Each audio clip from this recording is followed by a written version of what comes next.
Bueno, muchas gracias a ustedes.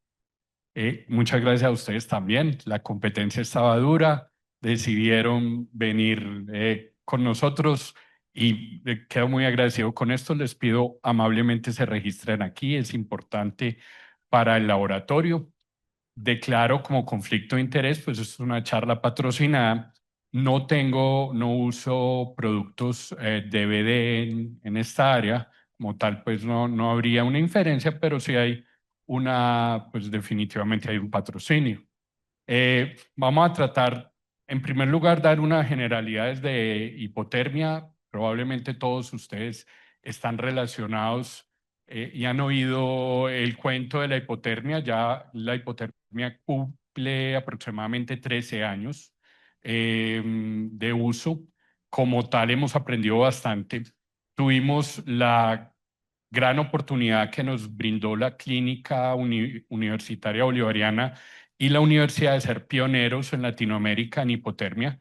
Nosotros contamos con programa de hipotermia desde el 2013 y en este momento nos aproximamos a unos 700 pacientes enfriados.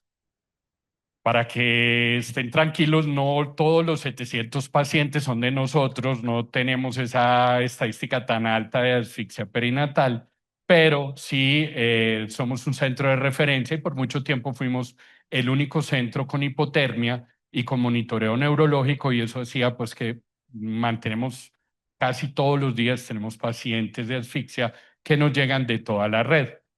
El, la descripción de la asfixia neonatorum, como la conocemos ahora, o de la asfixia neonatal, le debe al doctor W.J. Little. Esa es la publicación en The Lancet. Como tal, la asfixia ya se conocía desde hace muchos siglos. La historia, incluso de la asfixia, está llena de grandes personas que nos gobernaron, que probablemente vienen de partos distóxicos y con una consecuencia y secuelas neurológicas. El más conocido probablemente es un personaje de Hamlet, Ricardo III. Su madre estuvo 5 días en trabajo de parto. Entonces, tiene algunas secuelas. El que haya leído la obra es un poquito malito. Seguramente hay con algunos problemas y algunas secuelas de un trabajo de parto tan difícil. En Latinoamérica realmente nosotros no podemos hablar de una prevalencia general y debe haber mucha variación. El impacto en general nosotros pensamos que hay de 45 a 50 por 1.000 recién nacidos vivos. Esta estadística incluye los prematuros, que probablemente es un grupo muy afectado, pero en el cual hay muchos menos estudios que niños a término. Viene la palabra asfixia, quiere decirse impulso, de la palabra griega, y por mucho tiempo, incluso la denominación que se le daba a estos niños, en inglés la traducción sería casi cadáver. Lo que se encuentra en los libros antiguos de medicina, cuando el recién nacido, sin signos vitales o con signos vitales mínimos, se observaba. La definición de asfixia básicamente es que se suspende el suministro en el feto de flujo sanguíneo, oxígeno, glucosa, y esto resulta en que hay hipoxemia e hipercapnia en el feto. Las consecuencias cuando empezamos a trabajar sin oxígeno en el cuerpo, pues básicamente es la glucólisis anaerobia y por tanto nosotros tenemos como consecuencia la acidosis metabólica, que es el marcador bioquímico. La encefalopatía hipoxico-isquémica, que digamos, vamos a hablar de ambas cosas hoy, la encefalopatía hipoxico-isquémica es la consecuencia cuando el funcionamiento neurológico se ve afectado debido a un evento hipoxico-isquémico. ¿Cuánto tenemos de encefalopatía hipoxico-isquémica? Sabemos que en los países desarrollados es 1 o 2 por 1.000 recién nacidos. Sabemos que en algunas partes de Latinoamérica donde se han hecho estudios de prevalencia estamos alrededor de 6 o 7 por 1.000 recién nacidos vivos, pero estudios, por ejemplo, en el África subsahara llegan hasta 26 por 1.000 recién nacidos vivos de encefalopatía hipóxico-isquémica. El hecho de que estemos aquí hablando, pues ya sabemos la importancia que tiene, pero si lo ponemos en números, podemos decir que de los 2.600.000 recién nacidos que mueren al año, 717.000 corresponderían a bebés con asfixia perinatal.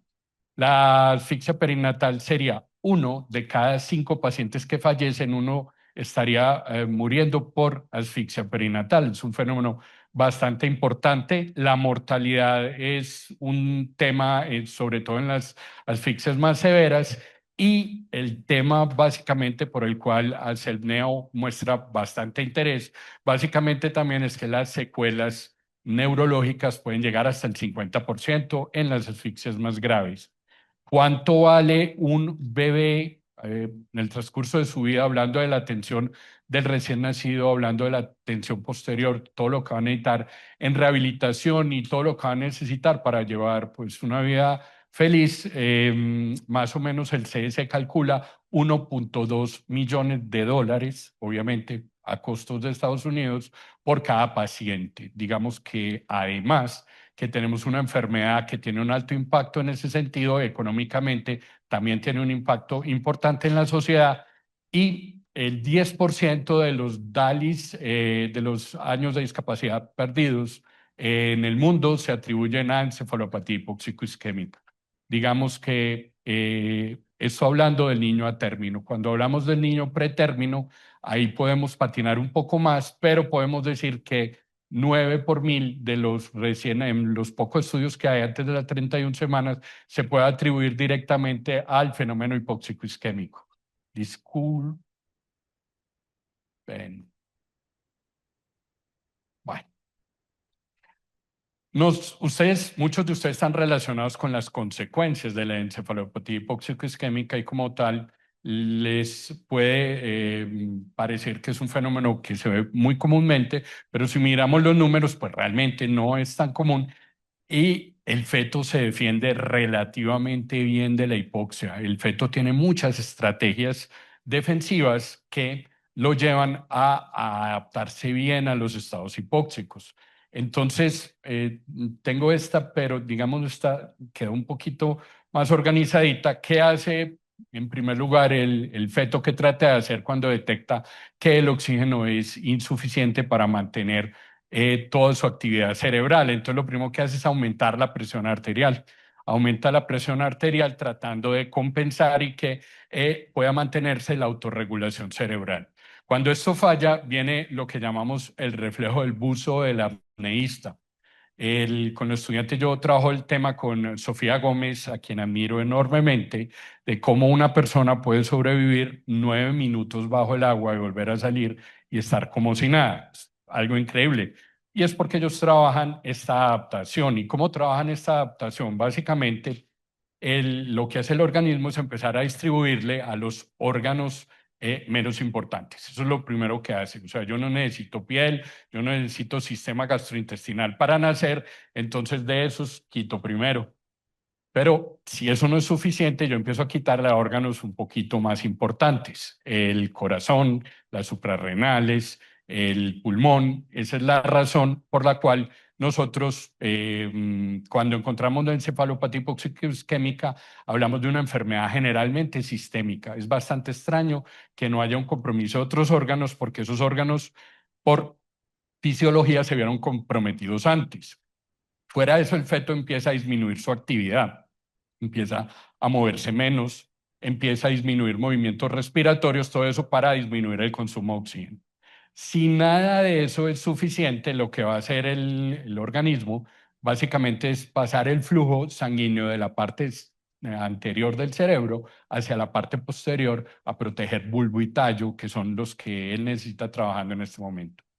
Y si nada de eso es importante, probablemente ahí es suficiente, ahí sí vamos a tener el fenómeno consecuente, que es la descompensación, la acidosis, la bradicardia, y es donde puede sobrevenir la lesión. Pero miren el proceso tan complejo de compensación, que tiene que ser eh, insuficiente para poder que nosotros tengamos esas consecuencias. Venimos a otro asunto que, a pesar de que hemos hecho bastante pedagogía con este asunto, todavía no se comprende bien el tema del evento Centinela. Todavía nos siguen saliendo con que y incluso en los problemas médicos legales nos dice es que el niño tenía sufrimiento fetal agudo o estado fetal no tranquilizador, es que el expulsivo fue prolongado, es que tenía una circular en el cuello. Esos no son eventos centinelas. Eventos centinelas, por definición, es un evento agudo que está muy cercano al parto o ocurrió al momento del parto, que compromete interrumpe súbita o severamente el intercambio gaseoso feto-placentario. En ese orden de ideas podemos tener tres tipos de eventos centinelas: los factores maternos.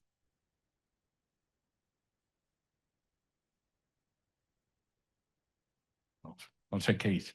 Factores maternos: la mamá en choque, la mamá en paro, el embolismo del líquido amniótico, el compromiso general. Podemos tener factores fetales, como por ejemplo los síndromes de transfusión entre gemelos, la enfermedad autoinmune, el hidrol fetal, las arritmias, y factores uteroplacentarios, que son los que más comúnmente vemos. En nuestra casuística, 64% de los pacientes no tienen eventos centinela. Y eso se correlaciona con lo que se encuentra a nivel mundial, en el cual este tipo de eventos se encuentran solamente en el 25% de los casos. En los demás, lo que parece ser que está ocurriendo son golpes sucesivos que se le da a ese bebé, son injuria prolongada y sucesiva, no es un solo golpe, como en el caso de los eventos centinelas, sino que son eventos múltiples. Eh, para que ahora entendamos cómo funciona bien la hipotermia, este tipo de tablitas son muy importantes porque podemos ver lo que está sucediendo. Por alguna razón, un evento que está sucediendo in útero, que como les digo, algunas veces lo conocemos, en algunas ocasiones es completamente desconocido y no sabemos qué sucedió, se disminuye el aporte de glucosa y oxígeno la célula cerebral. Esto hace una disminución del ATP. Recuerden, todo ciclo de Krebs nos encantaba, lo que más gustaba estudiar, ¿cierto? Pero básicamente una molécula de glucosa en presencia de oxígeno, 36 ATP más o menos. Una molécula de glucosa sin oxígeno, 6 ATP. Entonces la deficiencia energética de la célula es grande y por eso le vamos a llamar fallo energético primario. Eso ocurrió inútero. Eso fue lo que pasó ahí, y un aumento marcado del lactato, que va a ser nuestro marcador bioquímico para la asfixia perinatal. Ahí llegan la mayoría de ustedes, atienden en la sala de partos y hacen una reanimación excelente. Y ese bebé responde y mejora. Y viene un fenómeno que se llama reperfusión. El problema es que esas células que murieron o que están lesionadas por ese fallo energético primario desatan una cascada de eventos que van a terminar en excitotoxicidad, inflamación y estrés oxidativo. Y ese fenómeno arranca alrededor de las 6 horas. Esa es la razón por qué en esta terapia tenemos ventana terapéutica.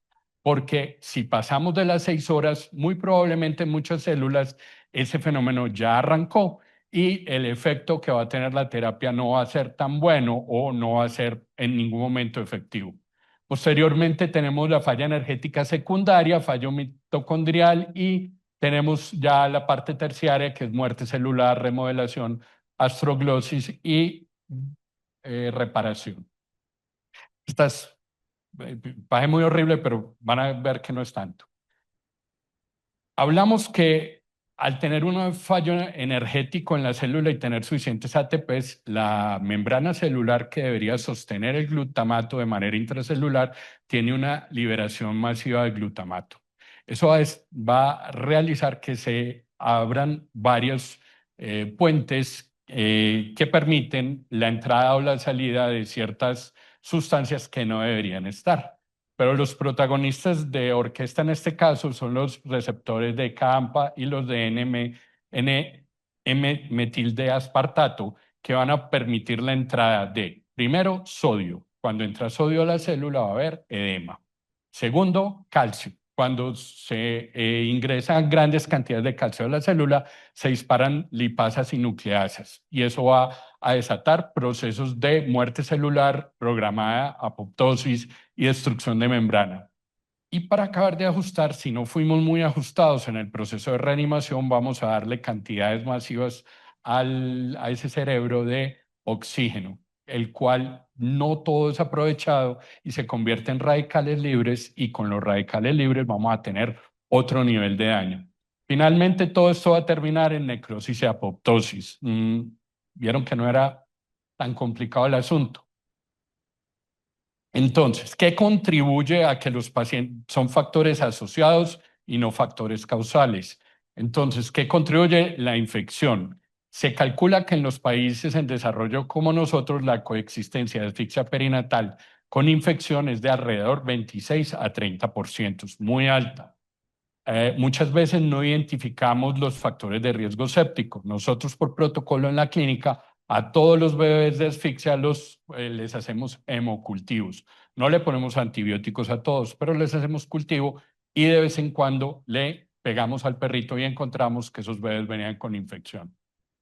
Trastornos hipertensivos los vemos muy comúnmente. Nosotros, el porcentaje de mamás que tienen diabetes o que tienen hipertensión en nuestros bebés de asfixia es alto. Antecedentes familiares de problemas genéticos, enfermedades neonatales, convulsiones, parálisis, el consumo de sustancias.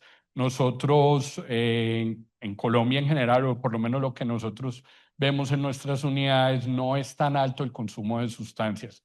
Lo que sí estamos viendo es un aumento marcado en el consumo de sustancias de prescripción, sobre todo para el trastorno y la enfermedad mental. El efecto que esto pueda tener en asfixia no lo conocemos realmente. Factores como la obesidad materna, el trauma obstétrico, anomalías en las ecografías prenatales y otros que se han visto relacionados. Me volví.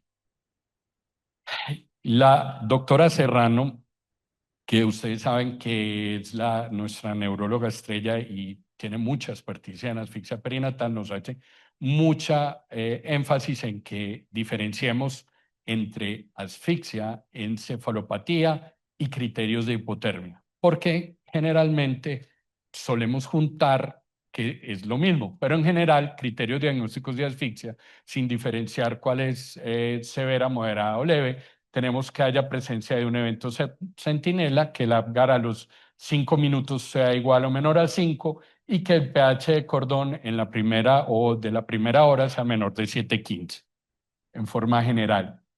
En cambio, los criterios para hipotermia terapéutica son diferentes. Lo que ella ha tratado de inculcarnos mucho es, estos pacientes no es que tengan una encefalopatía hipóxico-isquémica, todavía no la podemos diagnosticar, sino que tienen la posibilidad de mejorarse con hipotermia terapéutica. Entonces, los criterios aquí es un poquito más exigente el tema del pH. Bajamos a 7, el exceso de bases debe ser mayor o igual a -16. La acidosis, si tenemos acidosis, pero hay un evento perinatal claro, podemos ser más inclusivos, incluimos algunos déficits de base ya de -10 a -15, y el pH de 7 a 7,15, y que el bebé tenga un agar menor de 5 o que haya necesitado más de 10 minutos de resucitación avanzada. Y el criterio C sería la evaluación neurológica, que hoy en día pues tenemos dos herramientas. Una es la clínica, donde usamos las escalas de evaluación, y la otra sería la imagen. Esta es la clínica que nosotros usamos. Estamos hablando de la escala de Sarnat modificada. Ella también nos ha tratado de mostrar, con esto ha pasado un fenómeno, y es que la escala se ha modificado en varias ocasiones. Entonces no es una escala de Sarnat, sino que hay muchísimas. Y la forma como se analiza sí es muy importante, pero básicamente la escala de Sarnat nos va a mostrar lo que es el estado de conciencia. No, se me va.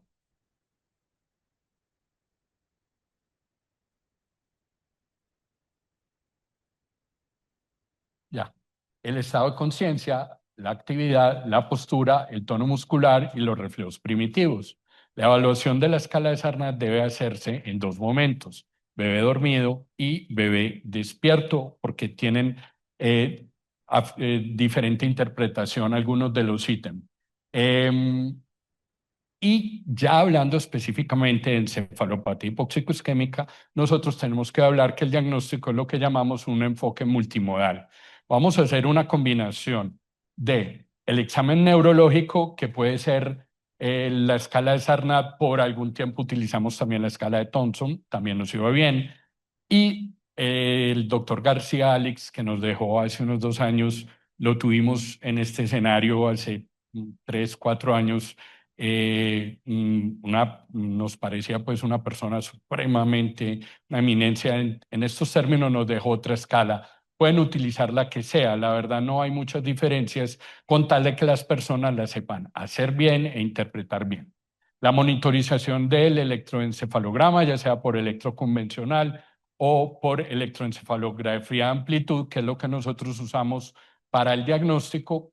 La evaluación sistémica, obviamente, les decía que este bebé había sacrificado alguna del flujo sanguíneo a muchos órganos al momento en que el cerebro se ve afectado. Entonces, es excepcionalmente raro, no imposible, que tengamos bebés con encefalopatía hipóxico-isquémica sin afectación sistémica. Pero nosotros generalmente vemos que estos bebés la traen compromiso de uno o varios órganos. Cuando no la traen, es un indicativo de que de pronto busquemos otra cosa. No a todos los bebés que fallecen por encefalopatía hipóxico-isquémica les hacemos necropsia. Eh, Deberíamos, pero la verdad no todos. Pero cuando, por ejemplo, no hay eventos centinela y el comportamiento del bebé, ahí no toque nada. Y el comportamiento del bebé no se hace como el común, tratamos de realizar necropsia. En una de las últimas necropsias, la lectura nos dijo que el bebé traía un trastorno metabólico severo y que se sugería que tenía una hiperglicinemia no cetósica. O sea, ese tipo de cosas ustedes la pueden encontrar si las buscan. Si uno no la busca y asume que todo es hipóxico isquémico, así de claro, pues nunca va a ser ese tipo de diagnósticos. El electroencefalograma de amplitud, no les voy a profundizar mucho. Básicamente es un examen con el que medimos el comportamiento del cerebro en vivo e en directo. Es un examen al lado de la cama, es un examen fácil de interpretar. Se ha aprendido muchísimo en los últimos tiempos y ya va a venir con probablemente la aplicación de inteligencia artificial que nos va a permitir el análisis de algunos casos que pueden ser complejos.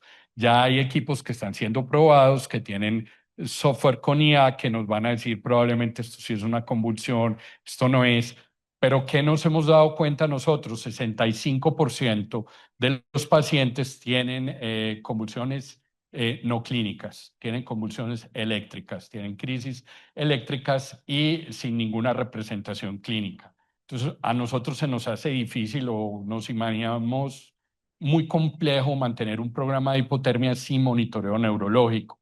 Eso es posible, pero probablemente no sea recomendable. Ayuda mucho tanto para el diagnóstico como para el enfoque del paciente y, como les voy a mostrar al final con nuestra casuística, también para establecer un pronóstico. Eh, el valor pronóstico es bastante bueno. Nosotros lo combinamos con la espectroscopía de infrarrojo cercano. Es otro equipo que tenemos a disposición y probablemente la monitorización combinada nos da una posibilidad de poder predecir qué va a pasar con ese muchacho futuro, que finalmente es la pregunta que le van a hacer a ustedes los padres. Y entonces, ¿mi bebé qué? ¿Cómo va a quedar? ¿Qué tengo que hacer? ¿Cómo vamos a seguir? O sea, nosotros hacemos una parte realmente muy pequeña del cuidado. Lo que sigue de ahí en adelante es lo realmente complejo. Sin embargo, algunos pacientes salen sin ese norte y sin esa instrucción de qué es lo que les puede esperar. Em, Les hablaba de la afectación multiorgánica. En nuestra casuística, lo que más vemos es la afectación del hígado. Casi un 36% de los pacientes tienen pruebas hepáticas alteradas, tenemos alteraciones en la coagulación, tenemos el sistema respiratorio, los bebés pueden hacer un SRA. La hipertensión pulmonar es otro fenómeno que vemos comúnmente.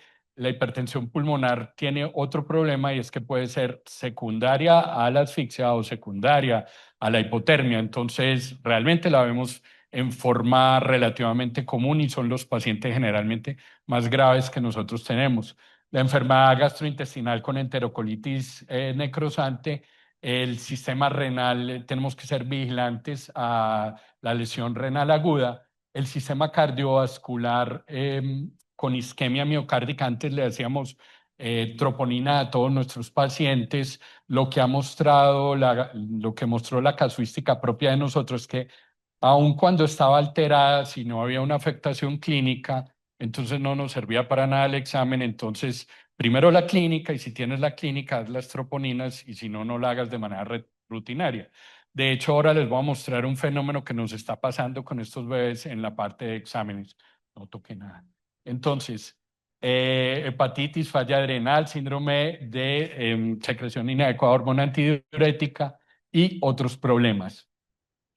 ¿Cómo enfocamos estos pacientes? Entonces, en primer lugar, una resucitación adecuada. Las guías de reanimación de neonatos desde hace ya más de 10 años recomiendan comenzar en el niño a término con una FIO2 del 21%, no dar exceso de oxígeno, prevenir la hipoxia también, actuar rápidamente. Tenemos tiempos y saturaciones aceptables en los tiempos de saturación.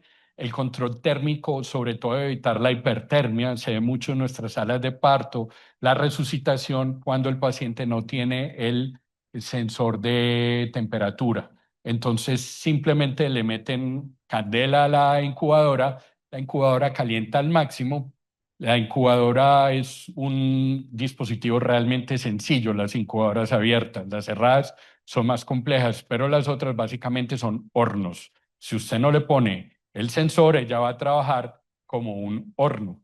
El balance metabólico debe ser estricto, que no haya hiper o hipoglicemia, la homeostasis de los electrolitos y la ventilación, buscando que no haya hipercapnia ni hipocapnia. Ambos fenómenos van a terminar en hiperemia o en vasoconstricción, que van a acabar de complicar el problema. Y la monitorización neurológica muy temprana. Lo que les enseñamos a los estudiantes es que ante la sospecha nos remitan, y nos remitan rápidamente, porque tiempo igual a neuronas. Mándenos el paciente lo más rápido que podamos, no importa si usted tiene dudas acerca del diagnóstico. En este momento, de cada 3 pacientes que nos mandan para hipotermia, solo uno realmente requiere hipotermia. Pero para nosotros es mucho más fácil tomar la decisión teniendo un electroencefalograma de amplitud, teniendo un examen físico estandarizado, teniendo que, para un médico en el área rural, donde básicamente no tiene nada, a veces ni la incubadora. Entonces, la hipotermia en este momento es el tratamiento estándar, lo es desde el 2011, ya toda la sociedad de la AJA, la ICOR, la Academia Americana de Pediatría, todas adoptaron como tratamiento estándar la hipotermia, porque, como les voy a mostrar más adelante, es la que tiene el efecto sobre mortalidad y morbilidad a futuro. ¿Qué se ha intentado? Antes de la hipotermia se intentaron 40 medicamentos para asfixia perinatal. Estamos hablando de, ustedes menciónenlo, se lo pusieron a los bebés. Marihuana, les dimos, acetilcolina, células madre, alopurinol. Les hago una lista y es increíble la cantidad de cosas que se intentaron, todas con una racionalidad científica que parecía que podían servir porque su mecanismo de acción podía ser neuroprotector. A mí el que más me llamaba la atención, soy honesto, es el tema del xenón. El xenón es un gas inerte muy escaso sobre la superficie de la Tierra, entonces hubo mucho interés porque es carísimo el xenón. Entonces, un tratamiento podía valer para un niño con encefalopatía 130.000 libras esterlinas, pero tenía una potencialidad increíble porque es un estabilizador de la membrana neuronal, y cuando lo llegaron a usar en anestesia, creo que era una anestesia espectacular. La inducción era supremamente tranquila, estabilidad cardiovascular, y despierta el paciente inmediatamente, termina la anestesia, una belleza. ¿Por qué no lo usan más? Por caro. Entonces, mientras no haya equipos que reusen el xenón que le ponemos al organismo, el xenón seguirá siendo un tratamiento costoso. Pero uno dice, listo, pero si funciona, hágale. Bueno, los estudios mostraron no efecto ni con hipotermia ni sin hipotermia. El efecto es teórico en animales y nunca se reprodujo en seres humanos. Lo último que ustedes vieron fue la eritropoyetina. Todos nos alegramos porque los primeros tratamientos, los primeros estudios salieron muy positivos, pero llega el estudio Hill, donde no hay efecto ni sobre la morbilidad ni sobre la mortalidad. En este momento se cuestiona, ya no como tratamiento aditivo, sino en los sitios donde probablemente no hay acceso a hipotermia, si esta pudiera ser una alternativa.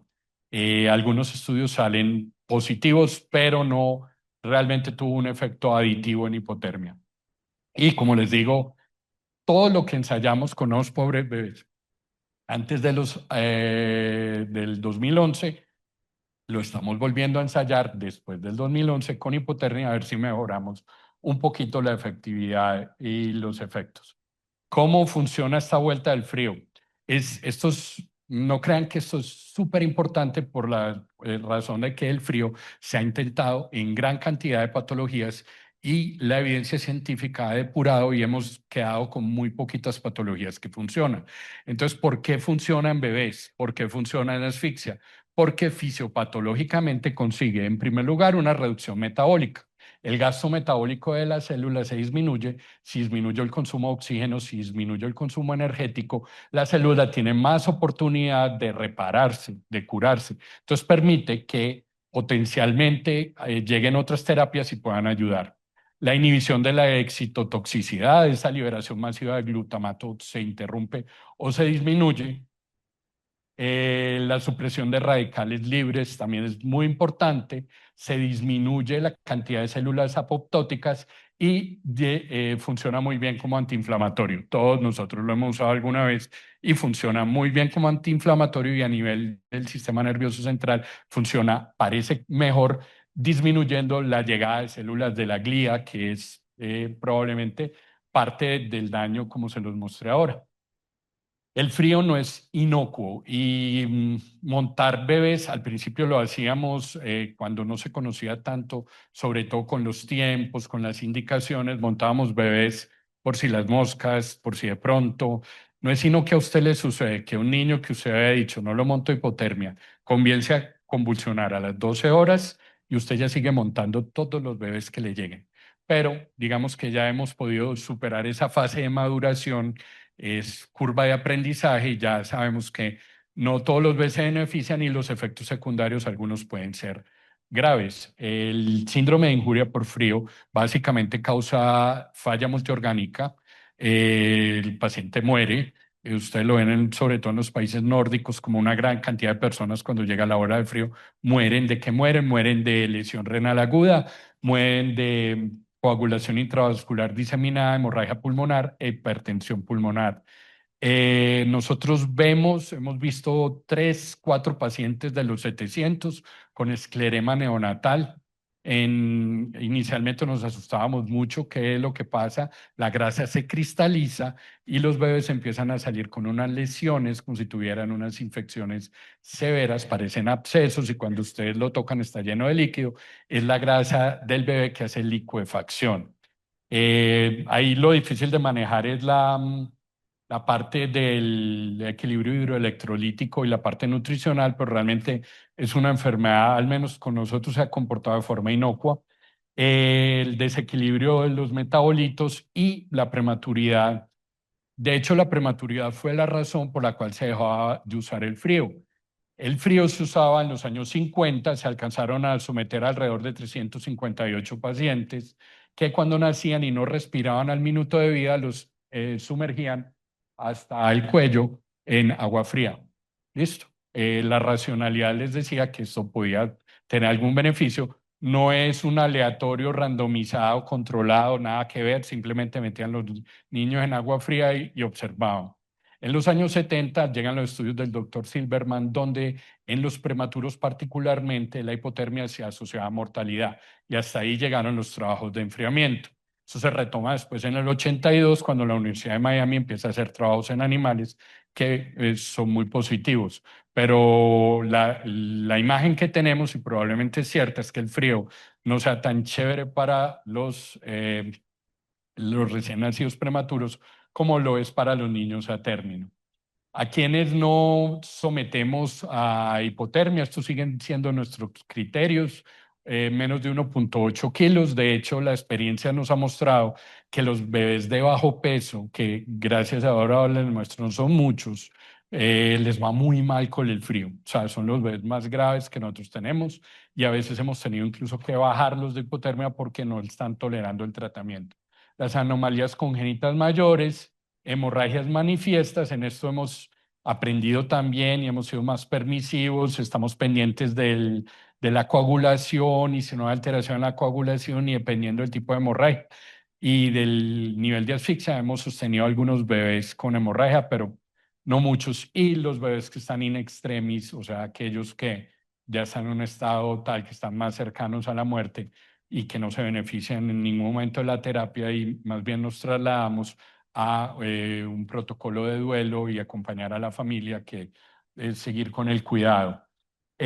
¿Cómo definir éxito? Este me lo puso de tarea BD. ¿Cómo podríamos definir éxito en una terapia neurológica? Entonces, en primer lugar, es el éxito técnico. El éxito técnico, básicamente en hipotermia, es lograr que el bebé se enfríe y que el bebé se mantenga en unas condiciones de seguridad, o sea, que se enfríe, pero que no enfríe mucho, que se enfríe lo suficiente y que esas condiciones sean estables en 72 horas. Después habría un tema neurofisiológico que es, bueno, ¿y cómo está el electroencefalograma? ¿Cómo está el comportamiento neurológico del bebé? Cómo está la succión y cómo está la deglución, por ejemplo. Y ya después viene el tema que les va a hablar mañana la doctora Serrano, que es y cómo es el seguimiento, cuáles son los resultados que obtenemos en ese sentido. La evidencia clínica de la hipotermia, el número de pacientes a tratar es bastante bueno. Yo no sé si ustedes conocen el número de pacientes a tratar, por ejemplo, en una terapia que usan todos los días, como la cafeína. Para yo prevenir una apnea, debo aplicarle cafeína a 25 bebés. Para yo prevenir daño neurológico, debo aplicarle hipotermia a 8 bebés. Para yo prevenir, por ejemplo, para yo lograr el cierre del ductus en un bebé, debo aplicarle terapia a 125 bebés. Entonces es un número de pacientes a tratar bastante bueno y en general voy a tener una probabilidad posterior de daño del 40%. Más frío, más tiempo. Esa pregunta hace 5 o 6 años estaba sin resolver. Ya no, hay suficientes trabajos que sabemos que más frío no trae mejoría y más profundo el frío tampoco trae mejoría. O sea que este tema de las 72 horas pues está, digamos que ya bastante estandarizado. Algunos trabajos se hacen 48 horas, pero digamos que esa no es la terapia estándar y la temperatura de 33 a 34 grados probablemente también está muy bien estandarizado. El impacto en el neurodesarrollo, entonces vamos a tener evidencia a corto plazo.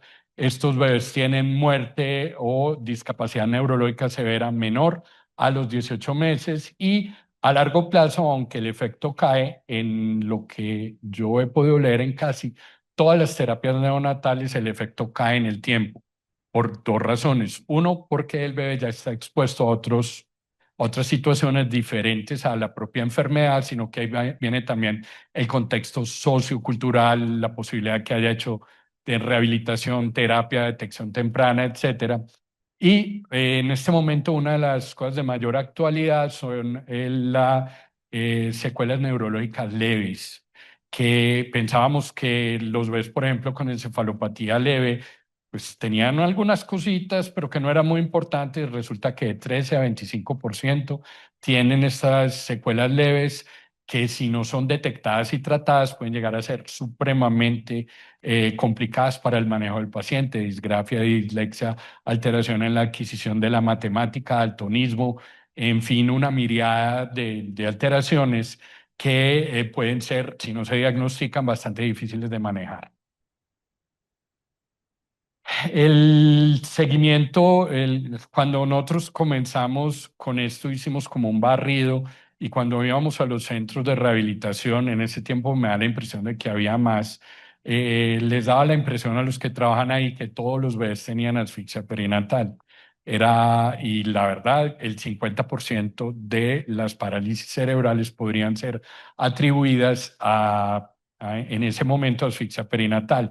En este momento, las alteraciones congénitas, los pacientes que sobreviven a alteraciones congénitas y la prematuridad van tomando fuerza y probablemente ya la distribución es un poquito diferente. Yo aquí no me extiendo mucho porque este es el tema de la doctora.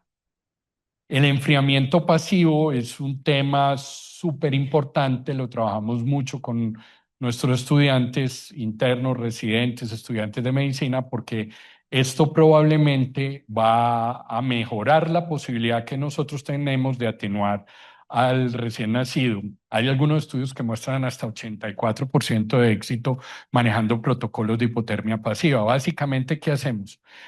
El bebé con asfixia perinatal, eso lo conocemos desde 1958, se va a enfriar solito. Entonces lo que hacen estos protocolos es déjelo enfriar, vigílelo cada 10 o 15 minutos, tómele una temperatura central para que no se le sobreenfríe y en algunos casos, si se excede la temperatura objetivo, si la disminuye, perdón, van a tratar de activamente calentarlo en forma lenta. Solo 16% de pacientes han requerido calor externo. O sea, es bastante fácil de hacer, es efectivo, lo único que necesita es vigilancia. Desafortunadamente, en nuestra casuística, muchos niños que nos llegan, sobre todo el área rural, llegan sobreenfriados y en casi ninguno se monitorizó la temperatura objetivo. O sea, aquí nos falta trabajo, pero vamos, anteriormente no los enfriaban. De hecho, los que trabajamos aquí en Medellín tenemos un tema bastante interesante y es que para transportar estos neonatos nos piden incubadora.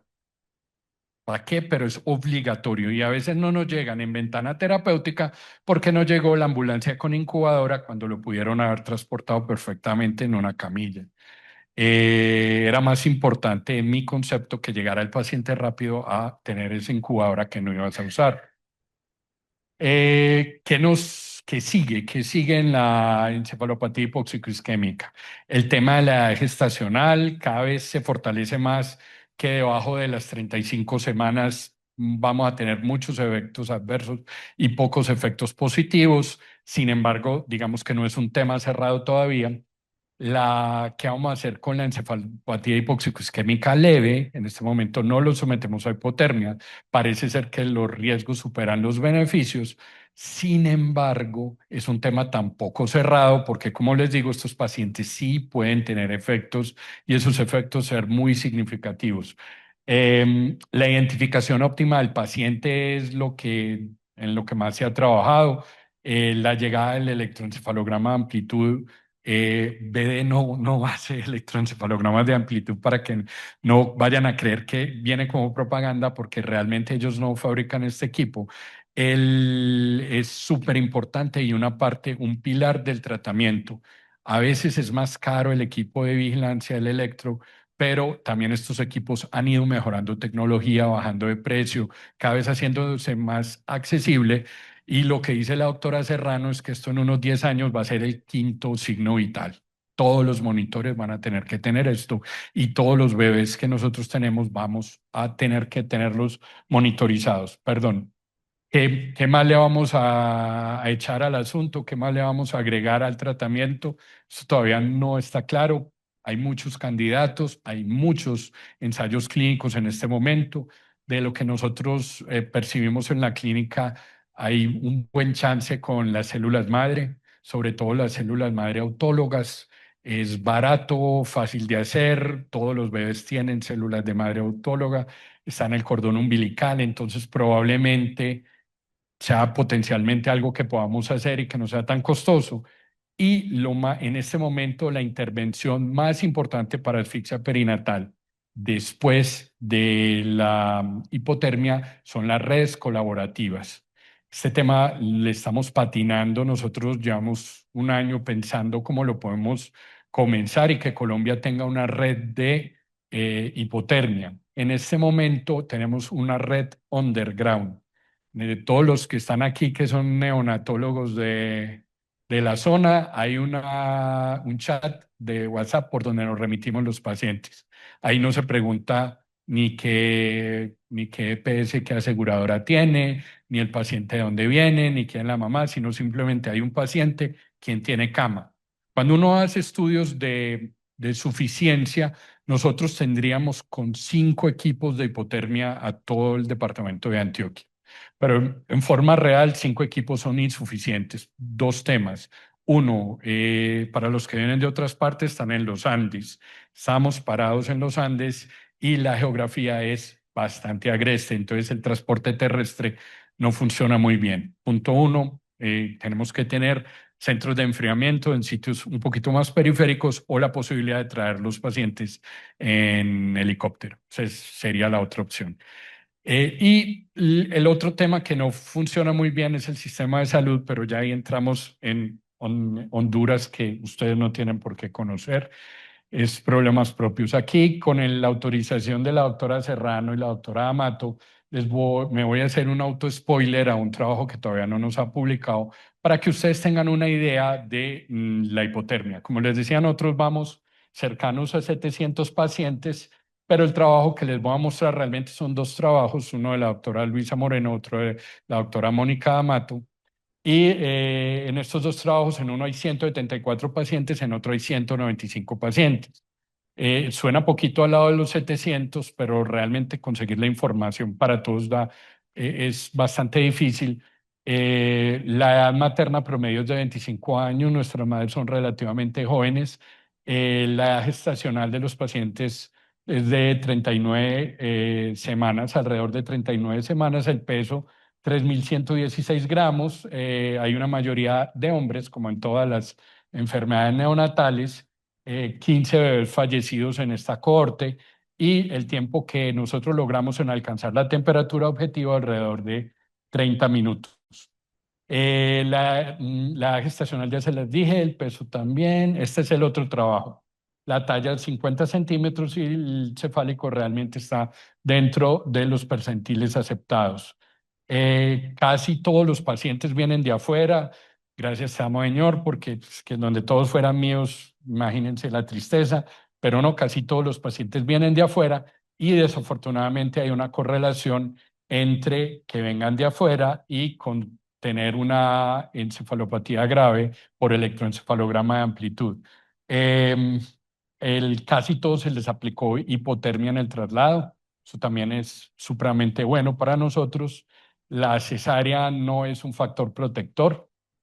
Vaginales son el 43%, pero el 40% casi nacen por cesárea. Entonces, realmente la cesárea no se muestra como un papel protector.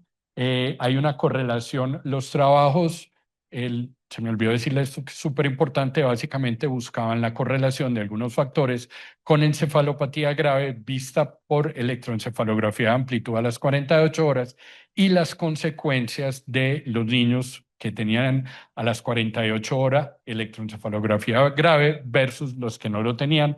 Obviamente los niños con un SARNAT más alto tenían la probabilidad de tener encefalopatía grave por electro a las 48 horas mayor.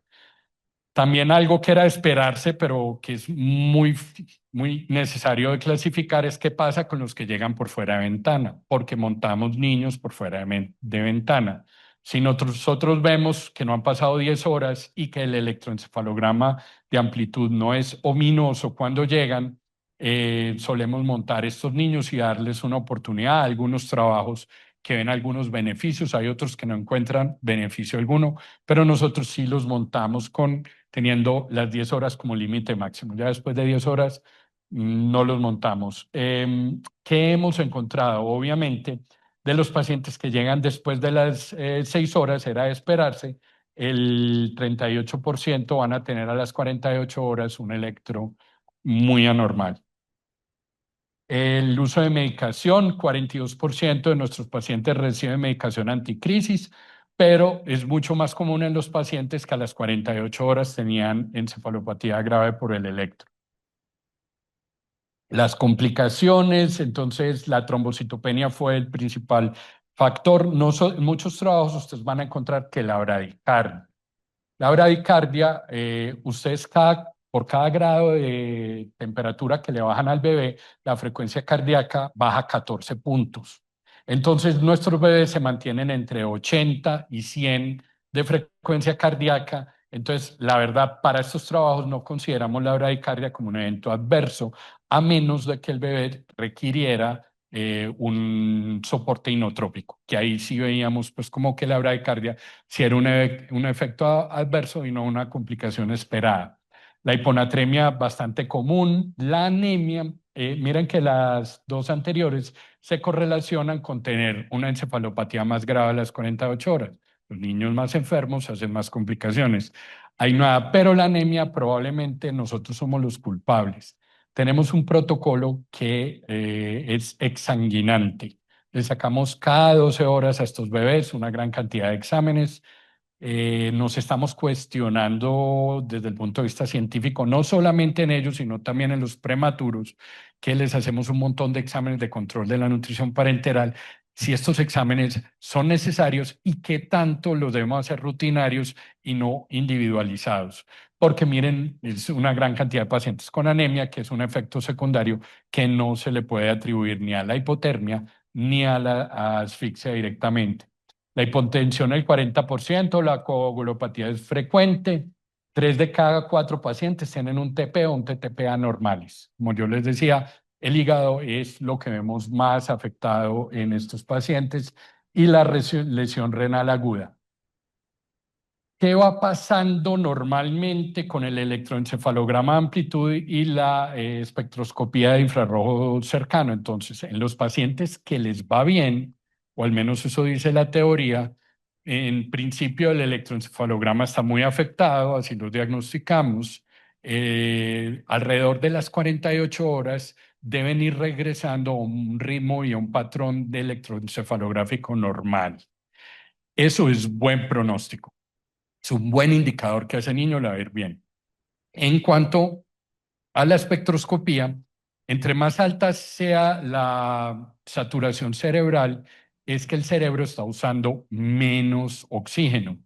Entonces, ahí hay un tema que usted tiene que analizar profundamente y es, uno, usted le está aportando mucho oxígeno para que ese niño esté tan alto. Entonces nosotros llegamos y empezamos a bajar cosas. Bajamos el inotrópico, bajamos al ventilador, bajamos algunos soportes tratando de... Pero de todas maneras recuerden que uno de los efectos de la hipotermia misma es disminuir el consumo celular de oxígeno. Entonces, por tanto, se ven a las 48 horas a veces espectroscopía todavía muy alta. La relación que encontramos fue importante significativamente entre tener un electroencefalograma de amplitud alterado a las 48 horas y las lesiones en resonancia magnética. Eh, y el desenlaces neurológicos que podemos encontrar. Si el electro a las 48 horas y la saturación regional son normales, esos pacientes en general les va muy bien, al menos en los desenlaces que nosotros buscamos. Si el electro era normal, pero la espectroscopía era anormal, vemos algunas tendencia no significativa estadísticamente a mayores lesiones en la resonancia. Y si tanto electro como la saturación regional muy alteradas a las 48 horas, los peores desenlaces y la asociación fue positiva.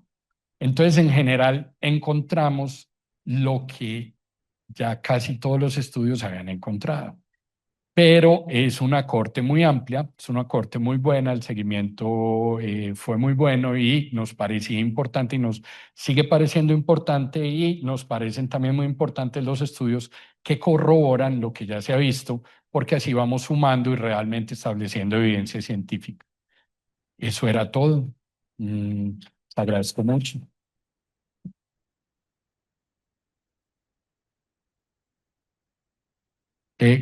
Claro, ¿cómo vamos de tiempo?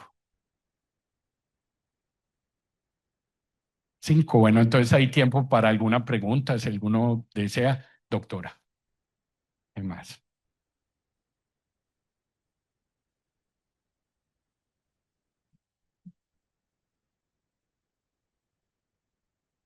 Buenas tardes. Es pregunta y preocupación.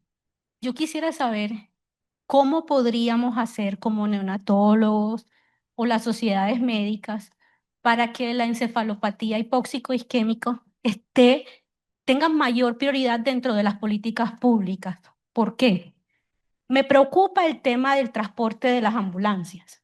O sea, se demora mucho para llegar. Es como si, o sea, no sé si es que no hay suficiente, si es la contratación o si no saben la prioridad de lo que usted dijo, el tiempo y neuronas.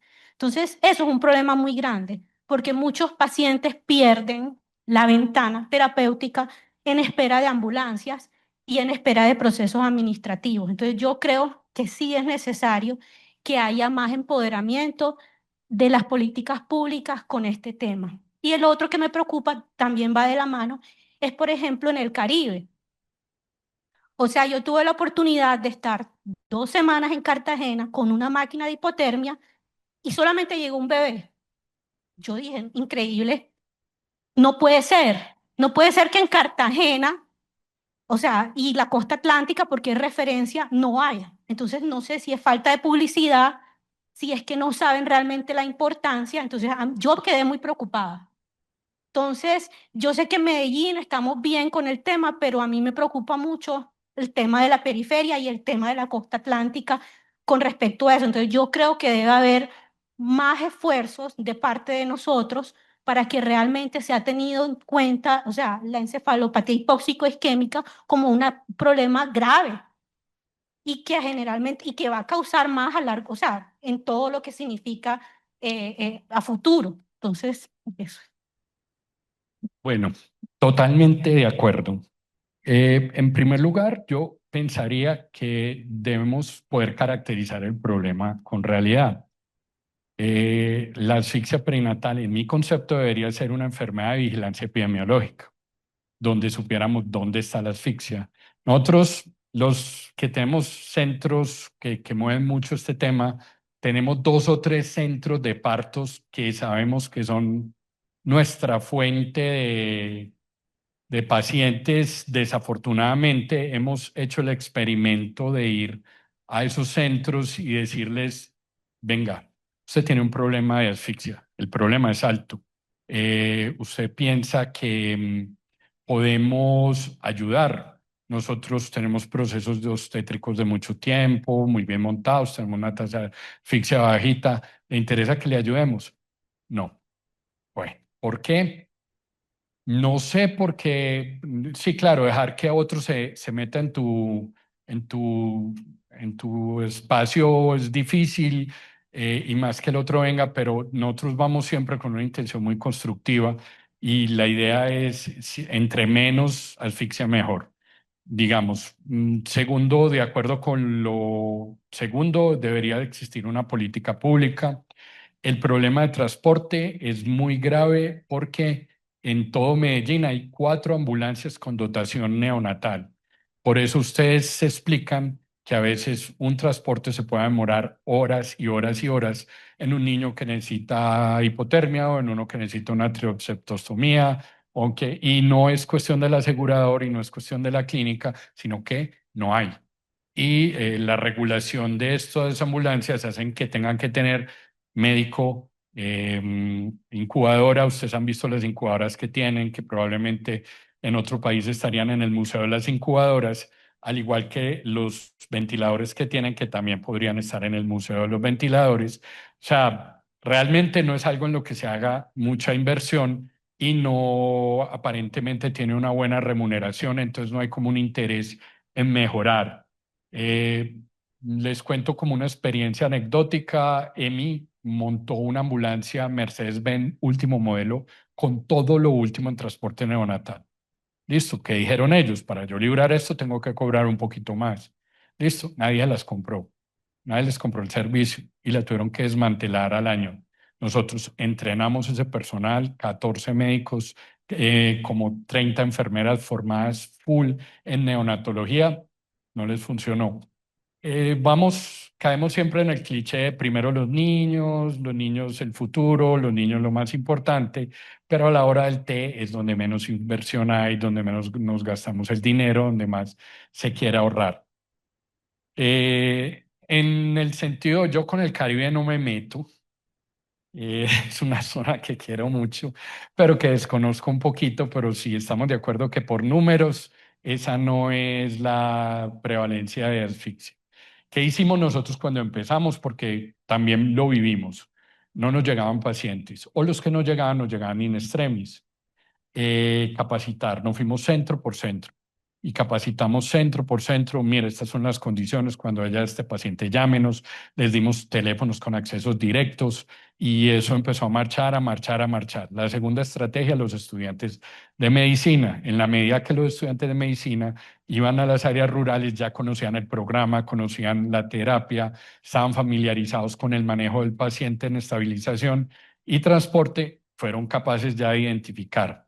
El otro trabajo que hicimos fue con las sociedades de obstetricia, porque antes decir asfixia perinatal era como que uno les hubiera pegado en la cara, ¿cierto? ¿Cómo decís eso? Ese Apgar era claramente de 8 y uno había puesto 2. Entonces el niño lloró, el niño miró para arriba, eso no es asfixia. Les fuimos mostrando cómo la asfixia no es un fenómeno subjetivo. Como la asfixia es un fenómeno objetivo, cuando ellos tienen problemas médico-legales, nosotros les ayudamos a defender las causas cuando vemos que no hay. Entonces, les mostramos que en la medida que ellos nos tomaran los gases de cordón, nos avisaran rápidamente el paciente que tenían, los beneficiados principales eran ellos, porque se había actuado bajo la Lex Artis y les iba a ir mejor y eso ha mejorado bastante. Ya me están haciendo señitas. Muchas gracias a todos y nos estaremos viendo.